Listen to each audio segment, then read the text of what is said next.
Hello दोस्तों, तो आज के इस वीडियो में हम क्लास 10 का वो सभी इम्पोर्टेंट क्वेश्चन बताएंगे जो पिछले साल में पूछा गया और साथ ही जो 2023 एग्ज़ाम में आपका आएगा वो सारे क्वेश्चन का मैं वीडियो बनाया हूं।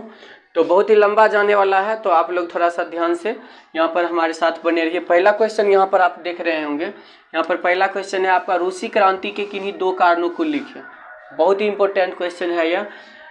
मजदूरों की दयनीय स्थिति, पहले तो दो कारण अगर शॉर्ट क्वेश्चन रहेंगे तो लिखेंगे रूसी क्रांति के निम्न दो कारण हैं। पहला मजदूरों की दयनीय स्थिति और दूसरा औद्योगिकरण की समस्या। थोड़ा सा अगर बड़ा क्वेश्चन होगा तो उसको हम लिख सकते हैं मजदूरों की दयनीय स्थिति, और उसके अंतर्गत दयनीय स्थिति थी तो कैसी थी। क्वेश्चन ये भी पूछा जाता है कि रूसी क्रांति के मजदूरों की दयनीय स्थिति को लिखें, तो इसका आंसर डायरेक्ट रूप से लिख सकते हैं, रूस में मजदूरों की स्थिति अत्यंत दयनीय थी। उन्हें आर्थिक काम करना पड़ता था परंतु उसकी मजदूरी काफ़ी कम थी। उसको काम तो करना पड़ता था लेकिन उसकी मजदूरी क्या थी, बहुत ही लॉ थी उसकी मजदूरी। उसके साथ दुर्व्यवहार एवं अधिकतम शोषण किया जाता था। उसके साथ गलत व्यवहार किया जाता था और उसका शोषण किया जाता था, मतलब काम अधिक से अधिक करवाया जाता था। दूसरा बात है औद्योगिकरण की समस्या। क्वेश्चन डायरेक्ट रूप से ये भी आएगा कि रूसी क्रांति के औद्योगिकरण समस्या को लिखें, तो ये लिख सकते हैं हम औद्योगिकरण की समस्या में रूस में अलेक्जेंडर थर्ड के समय में औद्योगिकरण की गति में तीव्रता आ गई थी। अलेक्जेंडर थर्ड जब वहाँ का शासक था तो उसके समय में औद्योगिकरण की गति में तीव्रता आ गई, मतलब तेजी से औद्योगिकरण बढ़ने लगा। लेकिन रूसी औद्योगिकरण पश्चिमी पूंजीवादी औद्योगिकरण से भिन्न था। पश्चिमी पूंजीवादी का जो औद्योगिकरण था उससे अलग था वह, बिल्कुल रूप से याद रखिएगा। अगला क्वेश्चन है, न्यू डील से आप क्या समझते हैं। न्यू डील से आप क्या समझते थे। न्यू डील हम किसको कहेंगे, महामंदी से उभरने के लिए अमेरिका के राष्ट्रपति ने न्यू डील नामक कार्य के योजना की घोषणा की। न्यू डील नामक एक क्या था, एक योजना बनाया गया था। न्यू डील एक संगठन करके बैठक बना करके न्यू डील नामक योजना की घोषणा की गई थी। अब न्यू डील का घोषणा का क्या मतलब है कि जिसके अंतर्गत कई सामाजिक उदारवादी नीति को व्यवहार में लाया गया।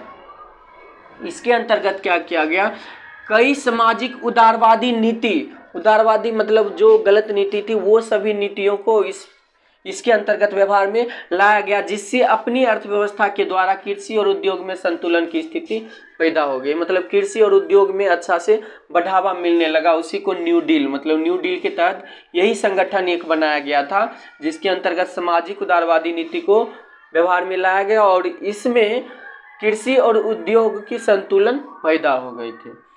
अगला क्वेश्चन है हमारा, असहयोग आंदोलन को गांधी जी ने क्यों स्थगित कर दिया था। असहयोग आंदोलन को गांधी जी ने क्यों बंद कर दिया, समाप्त कर दिया था, क्योंकि इस आंदोलन के अंतर्गत चौरी चौरा कांड ने महात्मा गांधी को झकझोर दिया था। इसके अंतर्गत लगभग 20 से 22 पुलिसकर्मियों की जान चली गई थी। इससे महात्मा गांधी को झकझोर करके रख दिया, मतलब उसका हृदय अंदर से टूटने लगा, इसीलिए हिंसा के कारण, मतलब हिंसा मतलब क्या, बहुत सारे पुलिसकर्मियों की जान चली गई थी, तो वही हुआ, हिंसा के कारण वे अपने पथ से विचलित हो गए। वह उस मार्ग को छोड़ना चाहे, विचलित होकर भारतीय को आंदोलन से बचाने के लिए उन्होंने असहयोग आंदोलन को बंद कर दिया कि हमारी भारतीय सेना इसमें क्या हो रही है, खत्म हो रही है। तो इसलिए उन्होंने क्या कर दिया, असहयोग आंदोलन को स्थगित करने का निर्णय ले लिया। अगला क्वेश्चन है, औद्योगिकरण ने मजदूरों की आजीविका को किस प्रकार प्रभावित किया। औद्योगिकरण की जो स्थिति थी उसमें मजदूरों की आजीविका को किस प्रकार प्रभावित किया। तो औद्योगिकरण के कारण घरेलू उद्योगों के मालिक अब मजदूर बन गए थे। औद्योगिकरण जब उत्पन्न हुआ था, स्टार्ट किया गया था, तो जो घरेलू व्यक्ति थे वो सभी अब मजदूर बन गए थे। इनकी आजीविका उद्योगपतियों के द्वारा दिए गए वेतन पर निर्भर करते थे। वे सभी लोग उस पर निर्भर करते थे, जो उद्योगपति यानी बड़े लोग थे उस पर छोटे छोटे व्यक्ति, मतलब घरेलू उद्योग के सभी लोग मजदूर बन गए।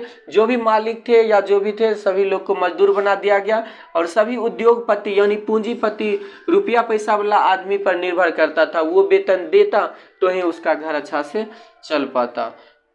अगला क्वेश्चन है, भारतीयों द्वारा वर्नाक्यूलर प्रेस एक्ट का विरोध क्यों किया गया। वर्नाक्यूलर प्रेस एक्ट जो था, ये एक्ट या नियम जो बना, इसके लिए भारतीय ने क्यों विरोध किया। तो आंसर है आपका भारत में वर्नाक्यूलर प्रेस एक्ट 1978 ईस्वी में लॉर्ड द्वारा शुरू किया गया था, लॉर्ड रिपन के द्वारा शुरू किया गया था। इस एक्ट के द्वारा भारतीय प्रेस पर नियंत्रण रखने का प्रयास किया गया, जिससे जनता में असंतोष की भावना का जन्म हुआ। इससे क्या हुआ, प्रेस का काम क्या है, प्रेस का काम है स्वतंत्रता रूप से कार्य करना, लेकिन इस एक्ट के तहत उस प्रेस पर प्रतिबंधित कर दिया गया था, उस पर नजरिया रखने लगा था, जिससे भारत में क्या होगा, असंतोष फैल गया। उसको लगा कि अच्छा से कार्य अब नहीं कर रहा होगा प्रेस, इसी कारण से वर्नाक्यूलर प्रेस एक्ट का विरोध किया गया भारतीयों के द्वारा। समझ गए। तो दोस्तों अगला क्वेश्चन है हमारा यहाँ पर, लोकतांत्रिक विकेंद्रीकरण का क्या अर्थ है। लोकतांत्रिक विकेंद्रीकरण, उसका अर्थ क्या होता है समझते हैं। यहाँ पर सत्ता का विकेंद्रीकरण 3 स्तर पर किया गया है। सत्ता जो होता है उसका विकेंद्रीकरण कितने स्तर पर किया गया, 3 स्तर पर, 3 भागों में किया गया। समझते हैं। केंद्र, राज्य तथा स्थानीय स्वशासन केंद्र एवं राज्यों के बीच टकराव को टालने के लिए शक्तियों का विभाजन किया गया।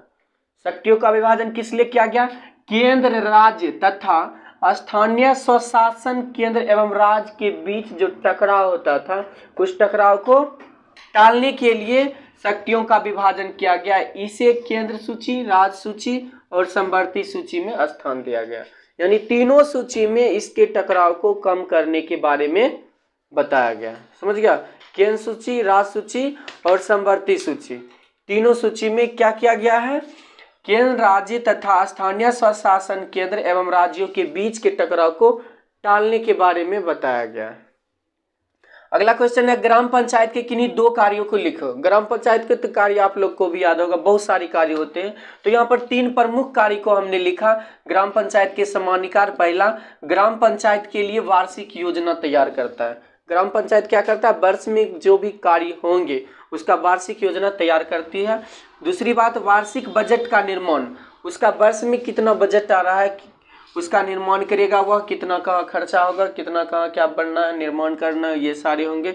लास्ट है प्राकृतिक विपदा में सहायता पहुंचाना।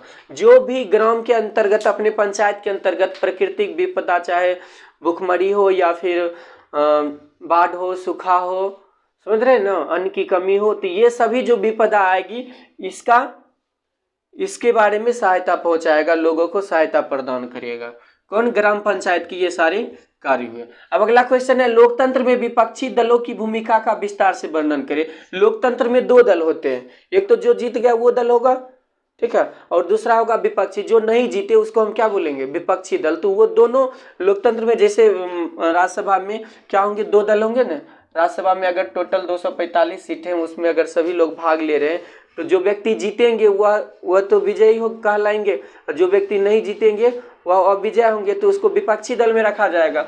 तो उसका भी कार्य होता है, तो उसका क्या भूमिका होता है वो समझते हैं। लोकतंत्र में विपक्षी दल इसलिए महत्वपूर्ण है क्योंकि लोकतंत्र की जो आधारभूत मान्यता है वो विपक्ष के बिना स्थापित नहीं हो सकती है। जैसे मान लिया जाए बिहार में जो दारू था ना, शराब बंद करने का अधिनियम, तो इसमें जो व्यक्ति जीत चुके हैं उसको जो चीज में लाभ होगा वो चाहेंगे कि हम लाभ वाले कार्य को अधिक से अधिक समर्थन देकर के करें, लाभ वाले कार्य को करना चाहेंगे। लेकिन विपक्षी दल चाहेंगे कि जो अच्छा काम हो, परफेक्ट काम हो, वही काम हो, या जिससे उसको नुकसान हो सकता है तो वैसा वो सोचेगा। तो विपक्षी दल का बहुत जरूरी है। अगर विपक्षी दल न होता तो शराब बंद अभी नहीं होता। विपक्षी दल का सपोर्ट मिला और जो पक्ष का दल था, उसके पक्ष का दल, वो तो चाहता ही था बंद हो, तो दोनों मिल करके उसको बंद करवाया। तो विपक्षी दल बहुत ही महत्वपूर्ण है क्योंकि लोकतंत्र की आधारभूत मान्यता है वो विपक्ष के बिना स्थापित नहीं हो सकती। दूसरी बात, एक तरफ तो विपक्षी दलों का कार्य जनता के बीच सरकार की कमियों को उजागर करना होता है। विपक्षी दल क्या करते, जैसे सरकार कोई गलत कार्य कर रहे हैं तो उसको बताएगा कौन, जो विपक्ष पार्टी है वही न बताएगा। अपना पार्टी सोचेगा लाभ हमरो मिल रहा है, तो लाभ मिल ही रहेगा तो बताना नहीं चाहेगा। लेकिन विपक्षी दल चाहेगा कि जो चीज कमियां हैं इसको बताएं ताकि अगला टाइम हमें जीतने का मौका मिले। तो विपक्षी दल बहुत ही जरूरी है। दूसरी तरफ सदन के अंदर सत्ता पक्ष जनहित में कानून बनाने के लिए विवश करना होता है। मतलब जो सत्ता पक्ष का आदमी रहेगा, जो जीते हुए व्यक्ति रहेंगे, वो चाहेंगे कि हमें जिसमें लाभ हो वही काम हो, लेकिन विपक्षी दल वो नहीं सोचेगा लाभ वाली बात, वो सोचेगा कि जिसके प्रति सबका भलाई हो वो काम करवाएं, ताकि हमें अगले चुनाव में जीतने का मौका प्रदान हो। तीसरा है मोरारजी देसाई ने कहा, इसके संदर्भ में मोरारजी देसाई ने कहा जो दल विपक्षी होता है उन्हें एक निश्चित भूमिका निभानी चाहिए।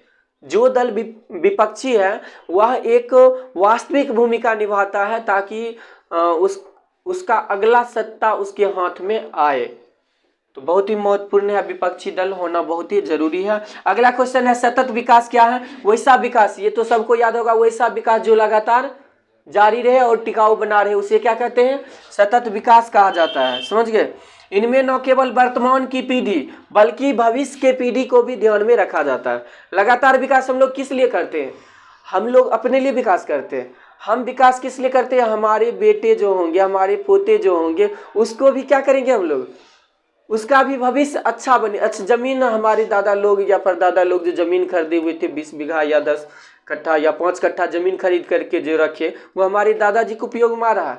नहीं, वो हमारे उपयोग में आ रहा है। और हम जो खरीद रहे हैं वो किसके लिए कर रहे हैं? हम जो बैंक बैलेंस में जमा कर रहे हैं, हम जो इतना बड़ा मकान बना रहे हैं, हमारे पापा लोग जो बना रहे हैं, वो किसके लिए कर रहे हैं? हमारे लिए। हम जो करेंगे किसके लिए करेंगे? बेटे पोते के लिए करेंगे। तो ये जो है सतत विकास क्या करता है? सिर्फ वर्तमान की ही विकास नहीं बल्कि भविष्य की विकास के बारे में भी ध्यान रखता है। अगला क्वेश्चन है कार्बन के मात्रा के आधार पर कोयला के प्रकार को लिखे। तो कार्बन के मात्रा के आधार पर कोयला के 4 प्रकार हैं। कौन कौन? एंथ्रासाइट, बिटुमिनस, लिग्नाइट, पिट।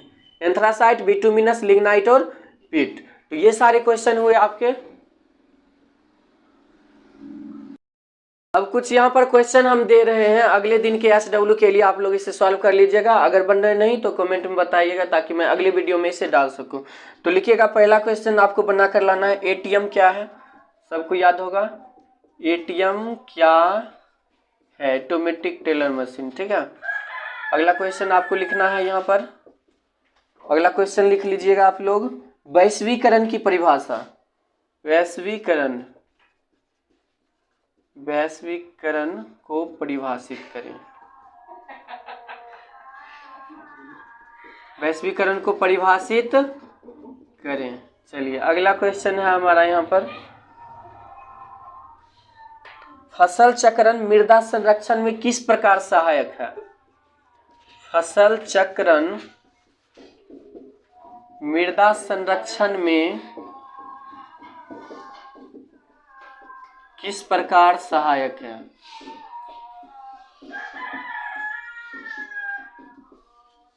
अगला क्वेश्चन हम लोग लिखेंगे यहाँ पर। अगला क्वेश्चन है भारतीय कृषि की प्रमुख विशेषताओं का वर्णन करें। भारतीय कृषि की प्रमुख विशेषताओं का वर्णन करें। भारतीय कृषि की प्रमुख विशेषताओं का वर्णन कर ले। लास्ट क्वेश्चन एक और डाल देते इसमें, हरित क्रांति से आप क्या समझते हैं? हरित क्रांति बहुत ही इंपॉर्टेंट क्वेश्चन है, आप लोग जरूर बनाइएगा ये सबको। हरित क्रांति से आप क्या समझते हैं? तो ये 5 क्वेश्चन बना करके आइएगा और कमेंट में बताइएगा। अगर नहीं बने तो मैं इसको अगले वीडियो में जरूर बताऊंगा। ठीक।